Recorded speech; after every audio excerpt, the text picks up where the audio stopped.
How's it going, everyone? My name is Dan here in Bucharest. We're at Gateway VR, and today we're going to be going over The Unspoken. The Unspoken is a virtual reality game. Two wizards are battling each other, trying to defeat each other. They're casting spells, blocking attacks, and making gesture spells at each other, trying to defeat their opponent. The controls in The Unspoken are relatively simple. There's 3 buttons. You have your index finger, which is used to cast spells in your right hand, your index finger on your left hand, which is used to make a shield, and your grip buttons on your ring finger, which is used to make gesture spells, as well as take spells from your toolkit.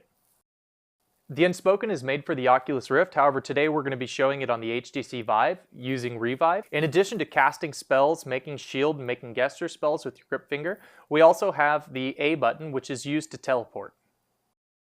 So let's go ahead and jump into game, and I'll put on the HTC Vive and I'm going to show you what it actually looks like in game.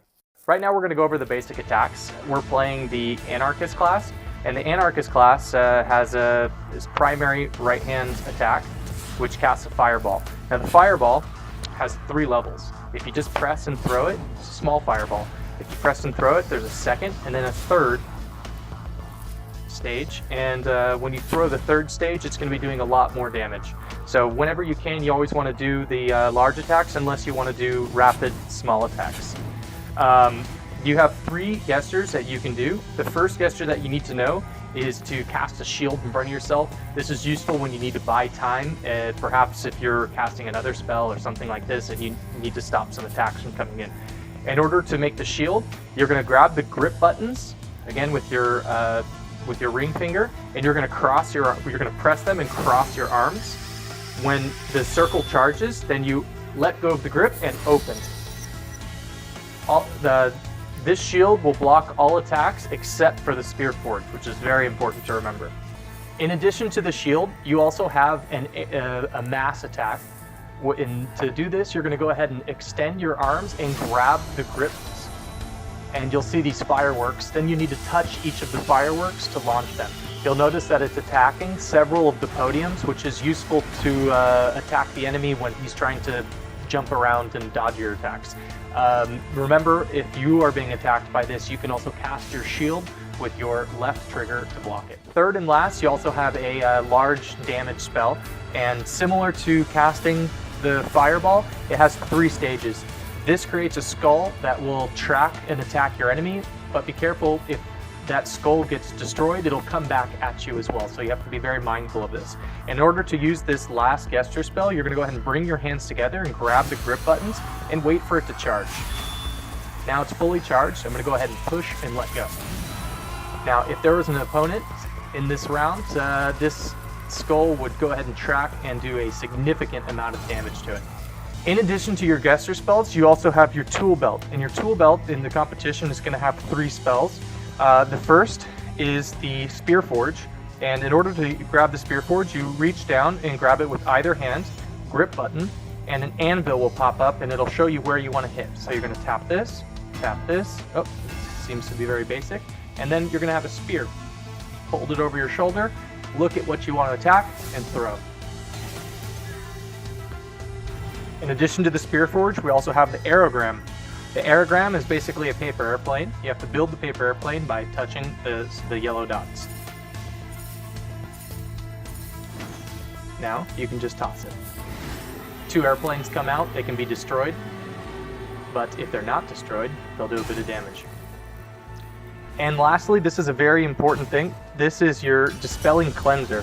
What the Dispelling Cleanser does is it's essentially a grenade that will destroy any kind of magical attack that's there. So for example, if someone has launched a skull at you, you can go ahead and destroy that skull by simply touching the green orbs with the small thing that's hanging, and throw the grenade wherever you need to throw it. And now on to movement.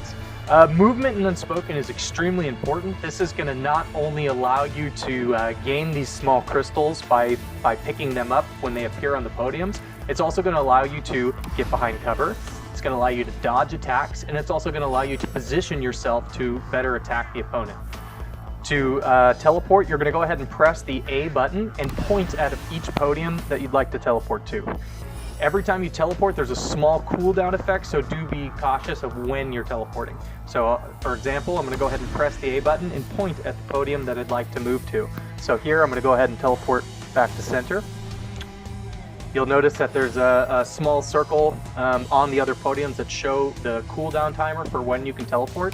And another important teleport motion is by taking the teleport button and pointing it straight at your ground, which takes you to your home podium. So if you need to go behind you, instead of having to turn around, you can just point straight down and pop back to center.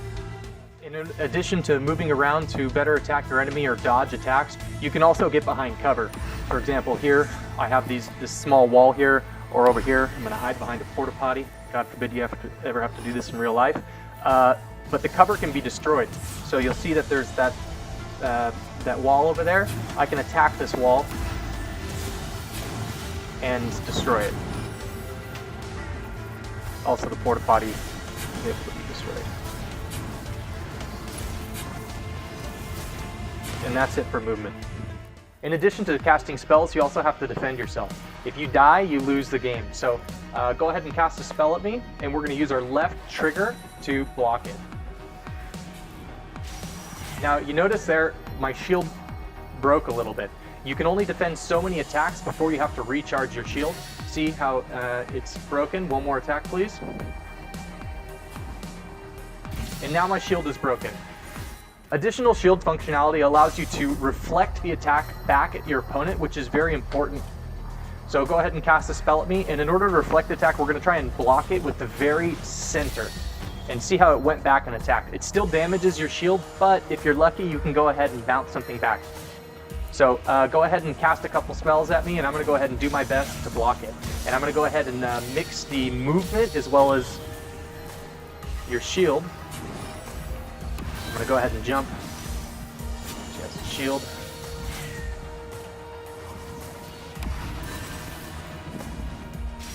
And I'm also going to go ahead and show what it looks like to cast a shield. So see how this bounces it back? This is going to buy you time to cast other spells. Alright, and then let's go back to center. Timing is very important when using your shield, since you can't reflect every single attack. You need to make sure that you give yourself time for the shield to recharge. So go ahead and attack me a few times until my shield is broken. My shield is now broken. I'm going to go ahead and move. Let my shield recharge by letting go of the left trigger, and now my shield's back. So if I'm attacked, I can go ahead and block it. Alright, now we're going back, and we're going to talk about movement again. Back to movement, another important part about movement is to collect these small crystals here. You'll notice that a crystal appears on one of my podiums, which is going to generally be blue for yours and red for the enemy. If I collect this crystal, I gain an extra spell, such as the gesture spell, but it can also be destroyed. So go ahead and destroy my crystal here. Oh, sorry. So you'll notice that when the crystal is destroyed, the podium is also destroyed. I can't teleport there for some time, and I've also lost one of my chances to use the gesture spell against the enemy. So it's very important for you to try and get your own crystal, as well as destroy the enemy crystal. It's going to really give you an edge in combat. She's going to go ahead and cast Aerogram, which remember is going to send small paper airplanes at me. Now I have to destroy these things before they get me. If I can't destroy them in time, I'm probably going to need to move. So this thing is getting pretty close. Now it's behind me. Oh, not going to get it in time. But you'll see that movement is important if you want to go ahead and dodge these attacks. In addition to defending yourself against the Aerogram, you can also defend yourself against the Spear Forge. The Spear Forge is going to penetrate any shield you have, whether it be your left-hand trigger shield or the larger cast shield. So when you see an enemy building a Spear Forge, then you need to make sure that you're ready to move and dodge that attack. So she's going to go ahead and try and hit me, and I'm going to go ahead and try and dodge it. See, it just went straight overhead there. Be careful of people bluffing that attack. Sometimes they'll pretend to throw the spear at you to try and get you to teleport. Just make sure that you are paying attention when they're making the spear. Now we're going to go ahead and show you how to defend against the area attack spell. So go ahead and cast the fireworks. and she's going to go ahead and launch fireworks. Now several podiums are get highlighted. Now the ones that are highlighted are going to be attacked, or you can just reach overhead and defend it with your shield. And lastly, for defense, we're going to show you how to use the Dispelling Cleanser to destroy any kind of magical attack that happened. So go ahead and bring your hands together and cast a skull at me. And I'm going to go ahead and get my Dispelling Cleanser ready by touching both of these. And I'm going to go ahead and throw this right at the ground, and you'll notice that disappeared. Do you have any other crystals? There's one to your left.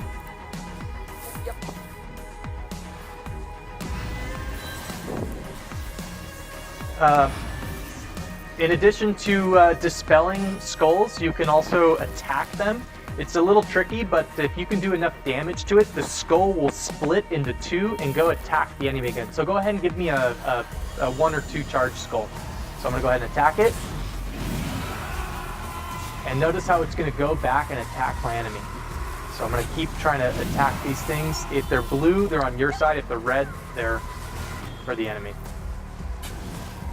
After your first round, you're going to see this big orb begin to spawn. The orb, if we get a little closer to it, you'll see has a red bar and a blue bar. If I attack this orb, it starts moving to my side, and if she attacks the orb, it's going to begin moving back to her side.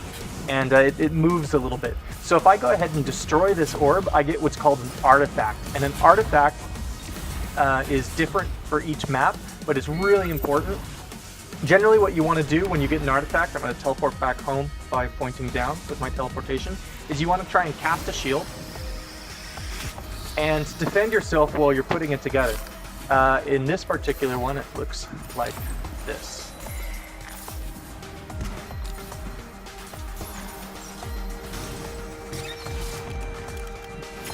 Now, this does a lot of damage. Your safest bet against one of these artifacts is going to be your Dispelling Orb, or if you have a large skull available, or perhaps a Spear Forge. But the Dispelling Orb does the most damage against the artifact. You'll notice it's going and destroying her podiums. If she has a Spear Forge, she'll probably want to use that. I don't have it. That's fine. I'm going to go ahead and kill you real quick, and then this next one, you'll use the artifact against me.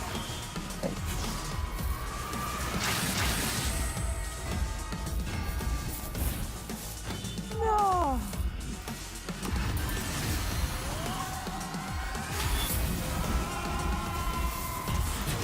Come on. Come on. Come on.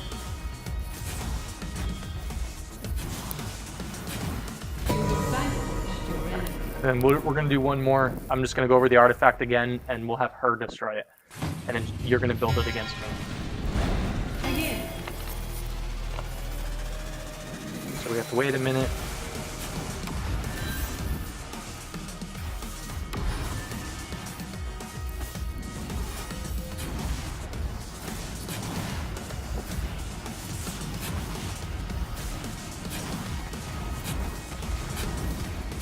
I'm building it against you now, right? Yeah. And I'm just going to speak again real quick. As soon as it pops up, 3, any second now it should pop up. Just going to attack real quick, maybe that gets it started. I'll real quickly cover something. So you'll see this crystal on the enemy side here. If I go ahead and destroy this crystal, it blocks her ability to have a gesture attack, and it also destroys her podium. Okay, so it's here. So here we have an artifact orb. If you do damage against this artifact orb, it will be destroyed, and an artifact will pop into your inventory. You notice it has a red bar and a blue bar. Whoever does the most damage to it and breaks it gets the artifact. I'm going to go ahead and let her get the artifact so I can show you how to defend against what she summons. She's going to now have to build this. It takes some time, so this is a good opportunity to get some damage on them if they're not casting a shield or hiding behind cover. So as soon as she builds this artifact, it's going to summon a monster, and I'm going to show you how to defend against the monster. So this thing is a magical creature. So against magic, you can use your Dispelling Orb. So I'm going to go ahead and prepare this by grabbing the Dispel Orb and throwing it at the enemy. gonna go ahead and use my Spear Forge perhaps. Do some damage. And if that doesn't do it, then you just have to make sure that you're constantly moving before it attacks you. So you see here I was able to destroy it pretty quickly. Now the whole point of this is that I now have to spend my focus against this creature, and she's able to attack me during this. So here we're going to go ahead and give you a brief example of what a round might look like. We're going to go ahead and start and try and defeat her. Oh, that's gonna be. She's hiding behind cover right now. I'm going to go ahead and try and destroy the cover as much as possible. Teleport out of the way of her attack. She can't see me here. There's a crystal here. I'm going to pick it up so I have another gesture spell. Reflect her attack, hopefully in the center of the shield so I can send it back to her. Now my shield's broken. Teleport away. Keep trying to put damage on her. She's going to keep trying to put damage on me. There's a red crystal there. I'm going to try and destroy it to prevent her from going. I got another blue crystal myself. Reflect this. I'm going to go ahead and hide behind cover, buy myself some time, use the open stretch gesture to summon these guys, and see if she can defend against it. I'm going to go ahead and cast a shield here. And I'm going to go ahead and create a skull with the time that this shield buys me. She also launched a skull. I'm going to try and destroy it so it breaks into pieces and attacks her. While she's focusing on that, I'm going to go ahead and create a spear and see if I can hit her. And she teleported out of the way just in time. A good defense against the spear. The only defense against the spear, really.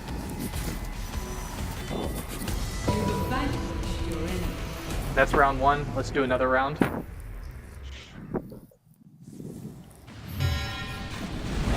Begin. So here we are again. Shields up.